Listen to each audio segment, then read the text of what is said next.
আসসালামু আলাইকুম গাইস, কেমন আছো সবাই? তো আজকের ভিডিওটা কি টপিক হতে যাচ্ছে তা হয়তো তোমরা টাইটেল এবং থাম্বনেল দেখে বুঝতে পারছো। তো আজকে আমি করতে চলেছি আমাদের গেমের ভিতর আসা মার্কস রয়্যাল ইভেন্ট কমপ্লিট। আমি কখনো মার্কস রয়্যাল ইভেন্ট থেকে মার্কস গুলো বের করতাম না। বের করার একটাই কারণ এই মার্কস রয়্যাল ইভেন্টে আছে আমাদের ফেভারিট মার্ক ওলম্যান, তাই আসছে মার্কস রয়্যাল থেকে মার্কস গুলো বের করতে। আজকে তো মার্ক রয়্যাল থেকে মার্কস গুলো বের করবই, আর তোমরা যারা মার্কস গুলো বের করছো তারা বলে যাও তোমাদের কতটা খরচা হচ্ছে। তো চলো কথা না বলে যাওয়া যাক মেন ভিডিওতে। আর আজকের পুরো ভিডিও জুড়ে আমি তোমাদের সাথে আছি আকিব। তোমরা দেখছো Akib Hossain YouTube channel. So let's go. আর আজকে আমি মেন ভিডিওর ব্যাকগ্রাউন্ডে কোনো প্রকার ভয়েস ওভার করবো না, বিকজ জানোই তো রমজান মাসে বেশি বক বক করা ভালো না।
ফাইনালি ওল্ডম্যান মাস্কটা পেয়ে গেছি।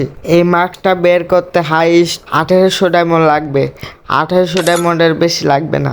আর তোমাদের যাদের লাক ভালো থাকবে তারা এর চেয়ে কম ডায়মন্ডে পেতে পারো, বাট 1800 ডায়মন্ডের বেশি কারোই লাগবে না, কারণ 1800 ডায়মন্ড দিয়ে এটা ফুল কমপ্লিট করা যাবে। তো এই ছিল আজকের ভিডিও, আবার দেখা হবে নেক্সট ভিডিওতে।